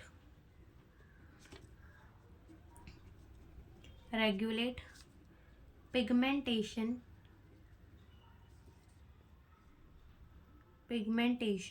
ऑफ स्किन। ठीक है, पिगमेंटेशन करवाता है स्किन की। 8वें नंबर का हार्मोन आता है हमारा, अब देखो पार्स इंटरमीडिया और पार्स डिस्टालिस के हार्मोन खत्म हो गए। अब बचता है हमारा पार्स नर्वोसा या न्यूरोहाइपोसिस या फिर हमारी पोस्टीरियर पिट्यूटरी, जिसके अंदर 2 हार्मोन रहते हैं और रिलीज होते हैं, दैट इज ऑक्सीटोसिन और वैसोप्रेसिन। तो बात करते हैं हम किसकी, ऑक्सीटोसिन की। तो ये ऑक्सीटोसिन कहाँ एक्ट करता है, सबसे पहला काम तो ऑक्सीटोसिन का होता है कि ये स्मूथ मसल्स में एक्ट करता है, एक्ट ऑन स्मूथ मसल, और उसकी क्या करवाता है, विगरस कॉन्ट्रैक्शन करवाता है, act on the smooth muscle and cause their vigorous contraction. ठीक है, उनकी क्या करवाता है, विग्रस कॉन्ट्रैक्शन। जैसे कि अगर तुम देखो यूटरस के अंदर, तो यूटरस में क्या होता है कि सबसे बाहर की एक लेयर होती है, ठीक है, जिसे हम कहते हैं पेरीमेट्रियम। फिर अंदर एक लेयर होती है जिसे हम क्या कहते हैं, जिसे हम कहते हैं मायोमेट्रियम, ठीक है। और मायोमेट्रियम के अंदर एक और लेयर होती है जिसे हम क्या कहते हैं, एंडोमेट्रियम, ठीक है। ऐसे समझ लो भी कि बाहर पे क्या होती है, पेरीमेट्रियम, पेरीमेट्रियम, ठीक है। बीच में प्रेजेंट होती है क्या, मायोमेट्रियम, और अंदर की तरफ क्या प्रेजेंट होती है, एंडोमेट्रियम, एंडोमेट्रियम। तो ये एंडोमेट्रियम तो साइक्लिक चेंजेस के अंदर जाती है, ठीक है। लेकिन ये जो हमारी मायोमेट्रियम है ये किसकी बनी हुई होती है, ये बनी हुई होती है स्मूथ मसल की। किसकी बनी हुई होती है, स्मूथ मसल की। तो क्या होता है कि जब भी एक वुमेन प्रेग्नेंट होती है तो ये हमारा ऑक्सीटोसिन रिलीज होता है और जाके किसे कॉन्ट्रैक्ट करवाता है, मायोमेट्रियम को। मायोमेट्रियम की विग्रस कॉन्ट्रैक्शन करवाता है जिसके वजह से बेबी की डिलीवरी हो जाती है, ठीक है। तो ये ऑक्सीटोसिन इसमें काम आता है। साथ ही साथ, ठीक है, तो साथ ही साथ ये इसमें तो काम ही आता है, साथ ही साथ ये मिल्क इजेक्शन के भी काम आता है। दूसरा काम इसका क्या होता है, मिल्क इजेक्शन, ठीक है, milk ejection from mammary gland, ठीक है। Milk ejection from the mammary gland भी क्या कौन करवाता है, ऑक्सीटोसिन करवाता है। कौन करवाता है, ऑक्सीटोसिन करवाता है। और हमारा 9वें नंबर का हार्मोन बचता है, that is the vasopressin, vasopressin. और हम इसको ADH भी कह देते हैं, that is anti diuretic hormone, anti diuretic hormone, anti diuretic hormone. तो अब ये काम क्या करता है, देखो ये जो है मेनली एक्ट करता है किडनी में और वाटर एंड इलेक्ट्रोलाइट की रीअब्जॉर्प्शन कराता है, यानी कि वाटर एंड इलेक्ट्रोलाइट को रीअब्जॉर्ब करता है फ्रॉम द नेफ्रॉन। नेफ्रॉन के भी कौन से पार्ट से, डिस्टिल टिब्यूल से। जैसे कि अगर तुम देखो एक नेफ्रॉन को, तो नेफ्रॉन में ये क्या होता है, बाउमन कैप्सूल, देन आता है प्रोक्सिमल कॉन्वलेटेड ट्यूब्यूल, ये फिर आता है लूप ऑफ दी हेनले, कुछ ऐसा तुमने 10th में पढ़ा होगा, लूप ऑफ दी हेनले आता है। और देन क्या आता है हमारा distal convoluted tubule, and then आती है क्या, कलेक्टिंग डक्ट। क्या आती है देन, कलेक्टिंग डक्ट। तो ये क्या करवाता है, वाटर एंड इलेक्ट्रोलाइट की रीअब्जॉर्प्शन करवाता है, कहाँ से, from the distal convoluted tubule. Water and electrolyte की रीअब्जॉर्प्शन कराता है डिस्टल कॉन्वलेटेड ट्यूब्यूल से। अब जब इसने वाटर एंड इलेक्ट्रोलाइट को खींच लिया from the distal convoluted tubule, तो पानी का लॉस ये कम होने देगा, पानी का लॉस जो है ये कम होने देगा, ठीक है। और ये पानी के लॉस को रोकता है थ्रू द यूरिन। अब जब ज्यादा लॉस हो रहा होता है पानी का यूरिन के थ्रू, तो उसको डायूरेसिस कहते हैं। तो ये प्रिवेंट करता है, इसलिए हम इसको एंटी डायूरेटिक हार्मोन कह देते हैं। बहुत इजी है, ठीक है। तो हम क्या करवाएंगे, ये क्या करता है, water and electrolyte, water and electrolyte reabsorption from distal convoluted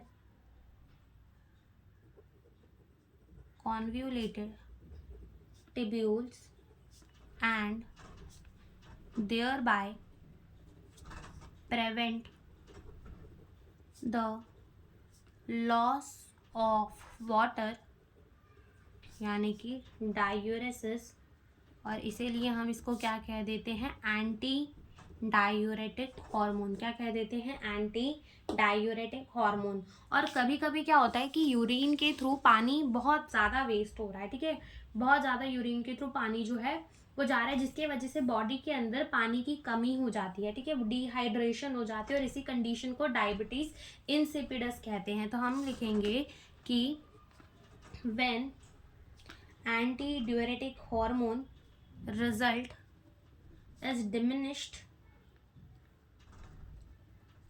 तो जो एबिलिटी होती है, एबिलिटी ऑफ किडनी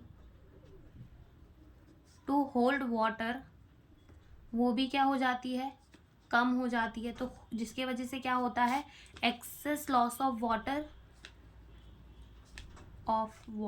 वाटर का ज़्यादा लॉस होने लगता है, जिसके वजह से क्या हो जाती है, डिहाइड्रेशन, ठीक है, डिहाइड्रेशन हो जाती है। और इसी को हम क्या कहते हैं, इसी को हम कहते हैं डायबिटीज इंसिडिपिडस, ठीक है। तो यहाँ पर हमारे सारे हार्मोन पिट्यूटरी के होते हैं ख़त्म। अब इसके नेक्स्ट लेक्चर के अंदर हम अपने पीनल ग्लैंड से स्टार्ट करेंगे, क्योंकि देखो पिट्यूटरी और हार्मोन को, पिट्यूटरी एंड हाइपोथैलेमस को तो हमने पढ़ लिया, बचता है हमारा पीनल ग्लैंड। ठीक है, तो पीनल ग्लैंड बचा, पैराथायरॉयड, थायराइड, वो सब हम नेक्स्ट लेक्चर में पढ़ेंगे। सो आज के लिए इतना ही। Thank you for watching the video.